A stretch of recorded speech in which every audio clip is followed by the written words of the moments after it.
Welcome everyone. My name is Jessica Tiarina and I am talking to you guys today about the Minnesota Garlic Festival. And I know you guys have watched some videos previously and helped see kind of our launch of our new website that's coming and our new Facebook page and our Instagram page. And today we have Jerry Ford I'd like to introduce you to. And he is the director of the Minnesota Garlic Festival, so he knows all about garlic. He knows all about Minnesota garlic. He even has his own farm for Minnesota garlic, of which we will talk about today, but I have the ultimate pleasure of having some in my home right now, and I'll be doing a demo using some of this garlic today. Jerry is also director of Minnesota Premium Garlic Project as well. You raise apparently enough garlic to keep your township clear of vampires. Is that correct, Jerry? According to the last census, there's no vampires in Minnesota at all, so we must be doing something right. How many Minnesota garlic growers do we have? As far as we can tell, there's about 113 growers who are selling garlic to the public, and this doesn't even include folks who are like CSA farms who include it in their CSA boxes. Right. That's 113 people, farmers that you can buy directly from. Great. Yeah, I just started seeing garlic come through in the farmers markets recently. Pretty spicy, I imagine, when I purchased some of them, and now they're larger, whiter, bigger bulbs, which I love. A lot of people would constitute that as the elephant garlic because they're so big, but it's just because they're homegrown and they're well taken care of that the bulbs get so large. Am I correct? Well, you were correct on almost everything except the elephant garlic part.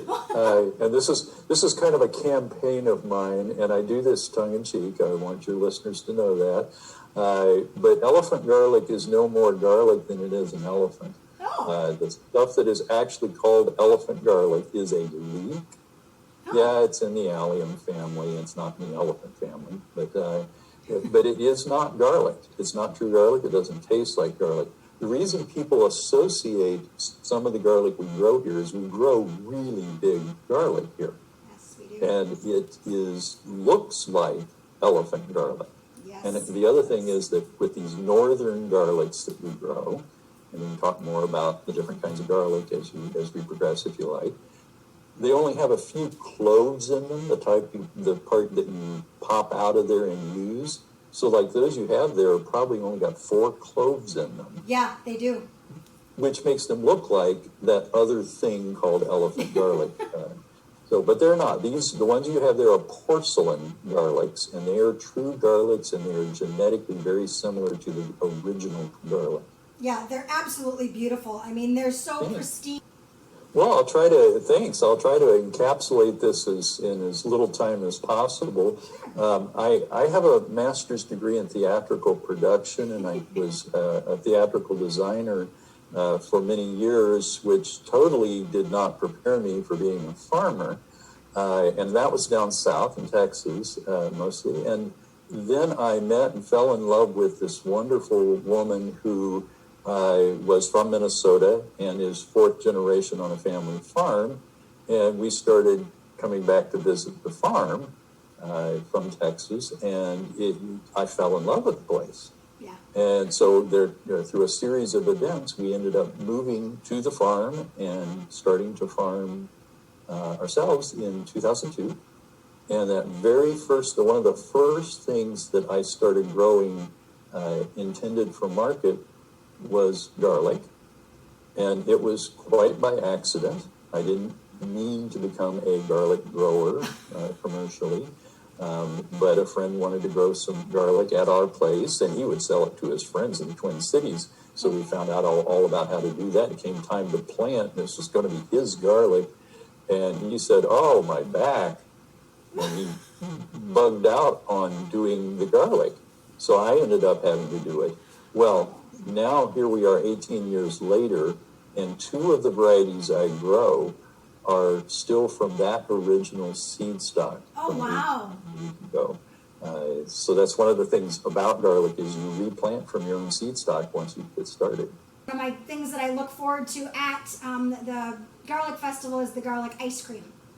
And people always give me the weirdest look, like, what are you talking about? But it is so good. And I think it has to do with just the ultimate creaminess of ice cream. And then you just get this little bite of a chunk of garlic. And you're like, wow, what was that? It's just fun to eat. Yeah.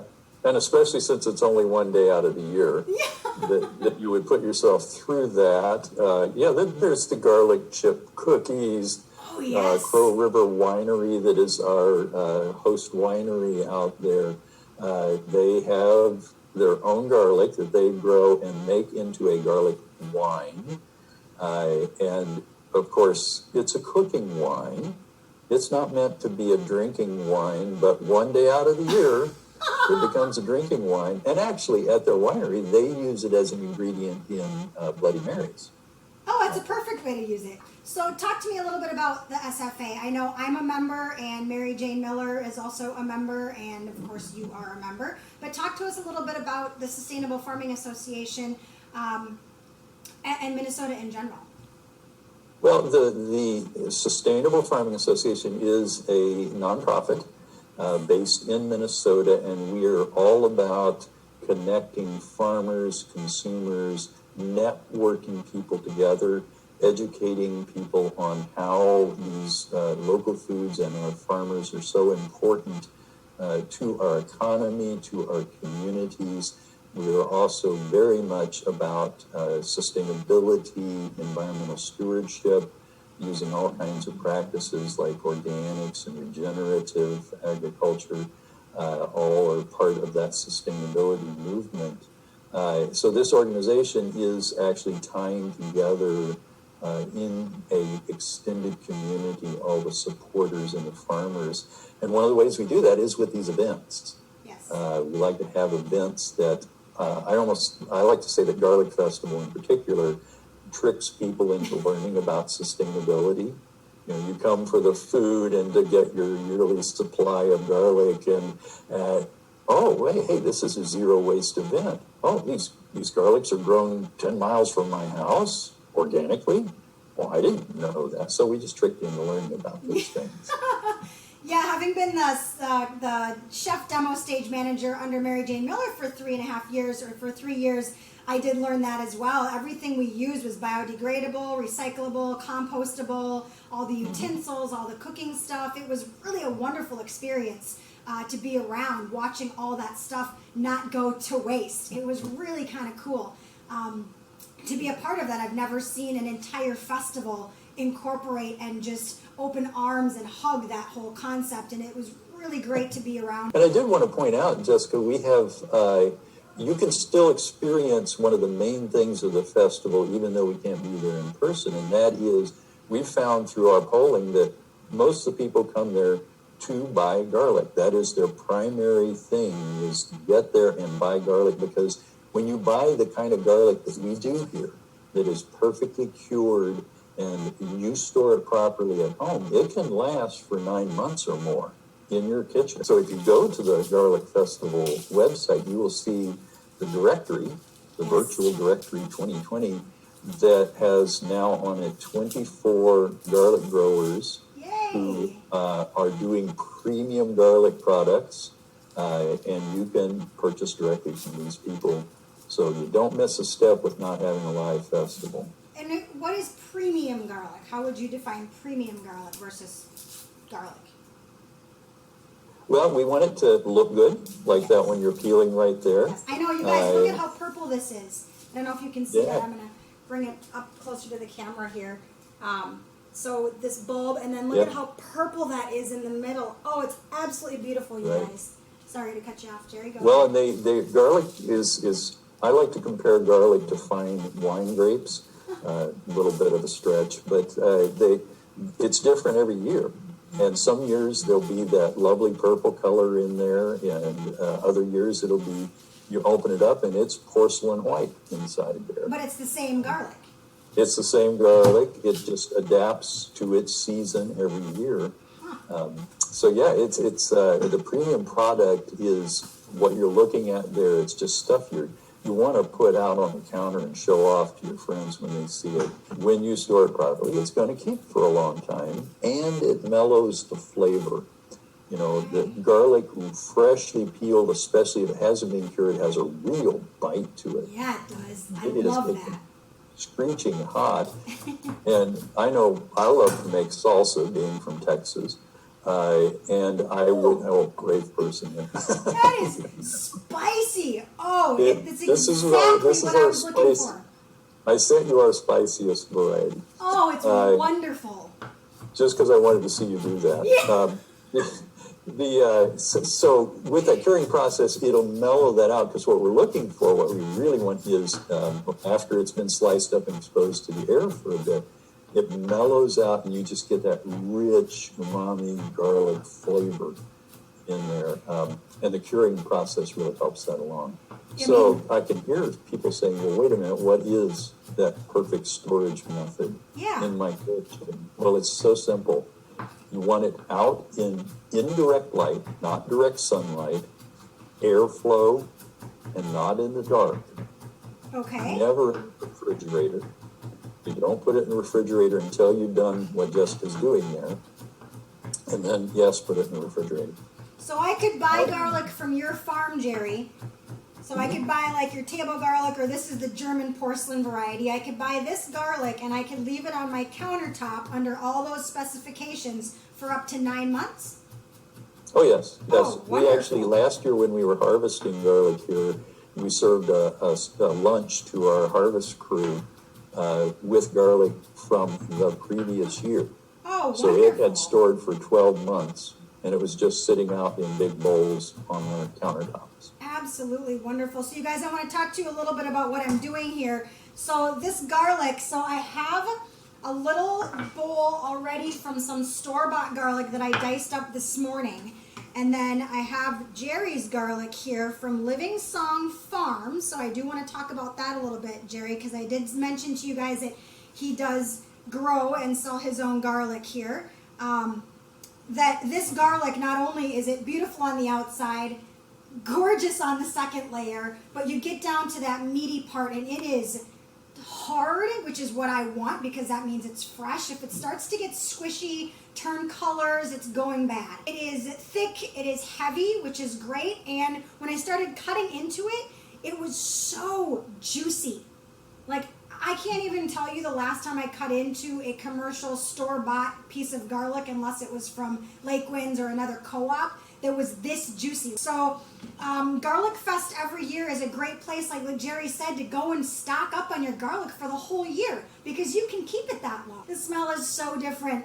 You can tell this is a lot older and it's been sitting around for quite some time. This, I can tell, is just absolutely fresh, fresh, fresh, fresh. And Jerry, when did you harvest your garlic this year? We harvested in mid-July. Okay. And it's then we take about 2 to 3 weeks to do that curing process after the harvest. Later on tonight, we're going to have a chicken tikka masala for dinner, so I thought, why not make some homemade garlic naan? And we're going to do it the quick way. We're going to do a garlic naan that is a no rest and no rise garlic naan. So the whole process will take about 15 minutes. For about 2 large pieces of garlic naan, you guys, we're going to use about 2 1/8 cups of flour, which is also 260 grams. And we're going to use self-rising flour versus just all-purpose unbleached or bleached flour, because that's going to give it the time that we're taking away from it for rising, and allow it to still puff up while we put it in our hot pan as well. So I'm going to go ahead and start putting that together. Jerry, I want you to talk a little bit about Garlic Fest in general and kind of, you know, we're not able to be together this year, but we hopefully will be together next year, and I want people to kind of know what the festival's all about, what they can do there, what they're going to see there, what kind of fun they're going to have, what kind of trouble they can get into, what kind of things they can eat,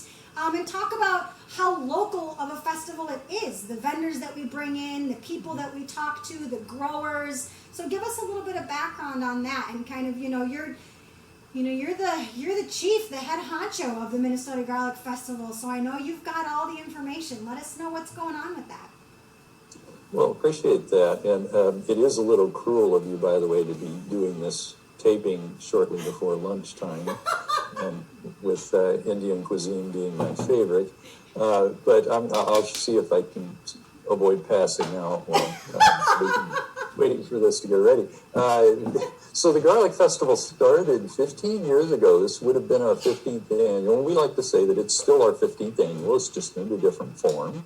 And it started as an idea with the Crow River chapter of the Sustainable Farming Association to have an event, a larger event, outstate, so that it would draw people from the cities out to our rural countryside. And we started in the town of Howard Lake, in west of the Twin Cities, and then moved down after the third year to Hutchinson at the McLeod County Fairgrounds.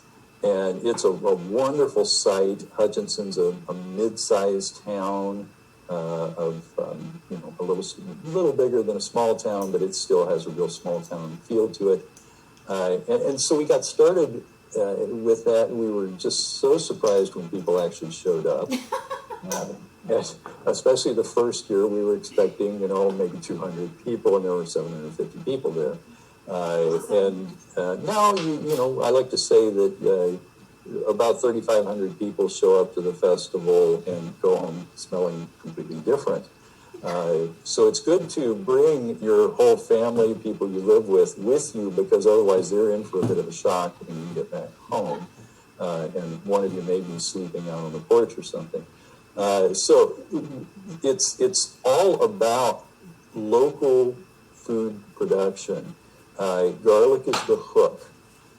What my wife likes to say, it has funk value. There you go, guys. There's another Jerry joke. Yeah, there you go. So that it's, it gets people interested. It's like, you have a festival about garlic? Well, yeah.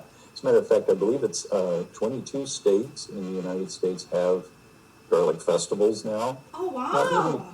Even the country of Finland has a garlic festival.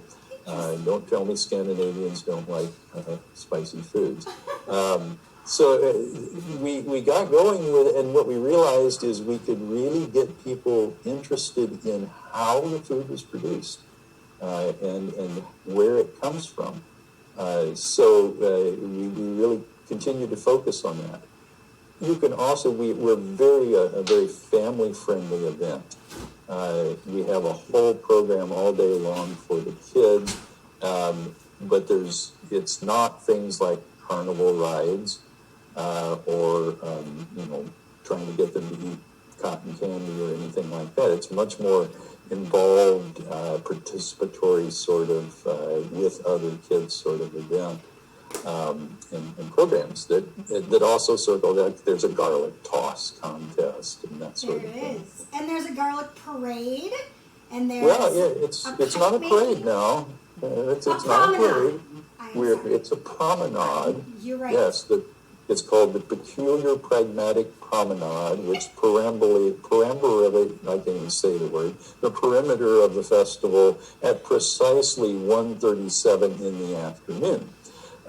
And it is like, I don't know what to compare it to, but it's just a quirky, funny, you can be in it. We have people that will come in costumes or they'll bring props along so they can be in the promenade.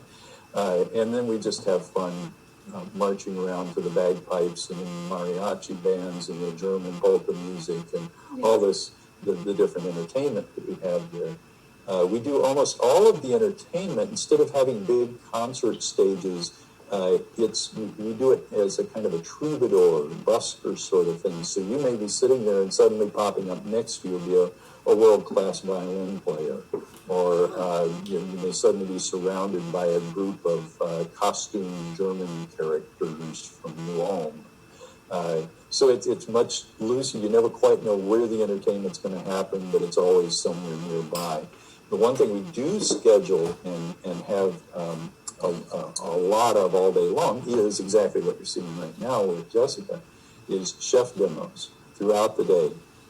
The chefs become the rock stars at Garlic Festival. We found out early on, music's nice and performers are nice. We're here to see the food. And then we have all these food purveyors who are using garlic. As Jessica mentioned earlier, we have Minnesota Nice Cream, which is, I believe, in North Minneapolis. Yep, Northeast. In Northeast, yes. And they come out with their ice cream truck, and they do these works of art out of ice cream, and all of it involves garlic. For that one day, I don't think they sell it back in their store, but for that one day, it's a great thing to have. And Greek food, Italian food, all these foods that we associate with garlic there, and as much as we possibly can, all the ingredients are from Minnesota. And then we have some educational programming. You can learn how to grow garlic. And we plant in October. Folks probably don't know that, but we plant garlic in October, and then it just loves Minnesota winters, and actually has to have that winter. So yeah, demand is far outstripping supply right now for garlic in the state. And all of the growers that you'll find on that directory in the festival website have ways for you to get in touch with them and start buying from them. So there is, I don't want to give the impression there's not garlic out there to buy. There is. Yes. You can get it now in over 50 different kinds of garlic. 50? Available out there. There's over 100 grown in the United States. Wow. Here in Minnesota, we tend to grow the more northern varieties, as you would expect, which are very different, as you pointed out, than what you see in the grocery store. Yeah. That's mostly tropical climate garlic, or a more temperate climate. What we grow is the stuff that is closer to the original heirloom garlic, which most people don't know came from the Tibetan Plateau in western China. Oh. 5,000 feet above sea level in a place that rarely gets above 50 degrees. So garlic is a northern plant. Yes, it is. So it thrives here. It's not hard to grow here at all. Huh. I love that. So you guys, where I'm at right now with this garlic naan is I combined all the ingredients in a large bowl, and then I mixed it with my hands until it stopped sticking to the side of the bowl. So it just kind of plopped out right away. It's a little wet yet, so you might want to just kind of carefully figure out how much of, I would say, the milk that you put in. Start with 1 tablespoon instead of 2, and then work your way through. I did end up putting 2, and that was a little too much, so I'm going to add just a little bit of flour in here. It's starting to come together real soft. It's really soft right now, a really wonderful dough. What I'm going to do is I'm just going to kind of flatten it out a little bit. It's still a little sticky. We're going to add a little more flour there. And I'm going to add a little bit of garlic, which means a lot of garlic, in there. And I'm just going to kind of pat it in there, squish it in there, and then I'm going to knead the bread some more with the garlic in there. But this, I'm just going to incorporate the garlic into it so that if you're going to share this, which you may or may not share this at all, which is why you make 2, everybody's going to get a nice big bite of garlic in this. And that's kind of what I have done with this recipe in particular. Add a little bit more flour. The more I knead it, it's still a little bit wetter than I'd like it to be to put on my hot griddle here. But I had to turn that down a little bit because it was getting a little hot. So what I'm going to do now is I'm just going to cut this in half. You can cut it in half, you can cut it in quarters, just depends on how big or small you want the naan. This did make a little bit more dough than I anticipated, which is great for everybody. And I'm going to go ahead and roll that out. You don't have to use a rolling pin, you can certainly just use your hand. And sometimes you'll see naan come in a round shape, sometimes you'll see it come in this oblong shape. You know what? This is your naan. You can do whatever you want. It doesn't have to be circular, it doesn't have to be oblong, but I traditionally like it to be the oblong here, as you can see.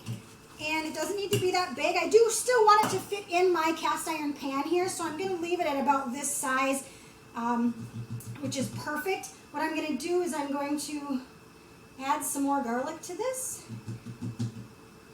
Again, quite a bit of it. And I'm going to just kind of press it in to the dough here. Okay? And I'm going to take a little bit of cilantro. And I'm going to just rough chop the cilantro, which means you're just kind of breaking it apart into some pieces. If you want, you could just certainly pull it apart with your hand as well. I'm going to throw some cilantro over. You could use parsley if you're not a huge fan of cilantro. You don't have to use anything at all, just straight garlic if you want to. I'm going to go ahead and press that in there. All right, and so now my pan is hot enough, and what I'm going to do is I'm just going to throw this right on my pan. Now, what I can see, you guys can't see this, but what I can see is it's starting to puff up quite a bit already, just around the edges. It's not going to be like a pancake where you're waiting for the holes to bubble up and that kind of thing, but you're going to want to kind of put it in there for about 3 to 4 minutes. It's already browning. It looks absolutely wonderful. I'll show you guys what that looks like in a minute. We're going to flip it over, put it there for another 2 minutes, and then it's done. It's chewy on the inside, it's crisp on the outside. If you want it more crisp on the inside, you can either continue to cook it on the pan, or you can throw it in the oven at 400 degrees for about 5 minutes, and it'll crisp up the whole inside, make it nice and steamy. But I'm going to check this. I'm going to grab a tong. I usually use my fingers, but that's not setting a very good example for you guys. And I'm going to flip that over. Oh my gosh, Jerry, I'm sorry, but I'm going to have to eat naan for lunch. Jerry's leaving the building. So this is absolutely how I love my naan. And the reason that I have tried to perfect this recipe is because A, I don't have a lot of time. You can whip up a curry or a masala in about 15-20 minutes, and you're waiting for naan to rise for 2 to 3 hours. So I tried to figure out a way to do it in 15 to 20 minutes, and this is almost done. And it was that fast, and it is puffy like a cloud. Oh my gosh, I'm going to show this to you guys. It's hot. So hopefully you guys can see the color on that. That is all cooked in, all baked. This is also all fully cooked already and baked. Again, it depends on how chewy you want it in the center. If you want it really chewy, you're going to pull it off now. If you want it a little more cooked, you're going to keep it on there. So then what you do is you just kind of check the inside. Oh yeah, so here's what it looks like, guys. So we're going to pull that apart. You can see it steaming. This is very cruel. I'm sorry. Sorry, you guys. This is absolutely amazing. I can taste, it's chewy, but it's crunchy on the outside. It is, I just took one small bite, and there's probably 10, 12 small pieces of diced garlic in there. And I can taste the garam masala just slightly, and not too potent, it's not disappearing, it's still there. But then you get the cilantro, what gives it that little fresh taste as well as with the garlic. Jerry, now you can make it. I'm looking forward to opening up a bunch of this garlic fresh out of the curing shed and seeing if we can't duplicate that recipe. You can. It's simple. And if you have any problems, just give me a call. But it's a wonderful recipe. I absolutely love it. And now I'm looking forward to dinner, which is way too far away from now. So that looks like a wonderful bouquet. Did you have that at your wedding? Yes, you can get these just like this from most of the garlic growers. I love that. Cool. Well, Jerry, it was a pleasure talking to you today. Thank you so much. I truly enjoy working with you. You are funny.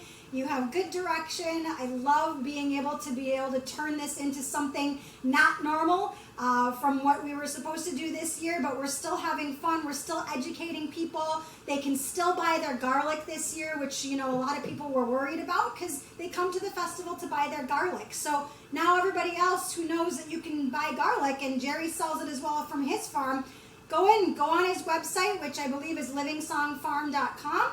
And you can buy his garlic directly from him. Take some photos of garlic, take some photos of recipes, throw them on there. Let us see what you guys got. We miss you too. You might miss us, you might miss the fair. We miss seeing your faces as well. We miss hearing your stories about how you've used the garlic for the year. So let us know. It was great spending time with you again today, Jerry. Sounds good. Thanks, Jessica. Awesome. Thank you so much, Jerry. We'll talk to you soon. Okay.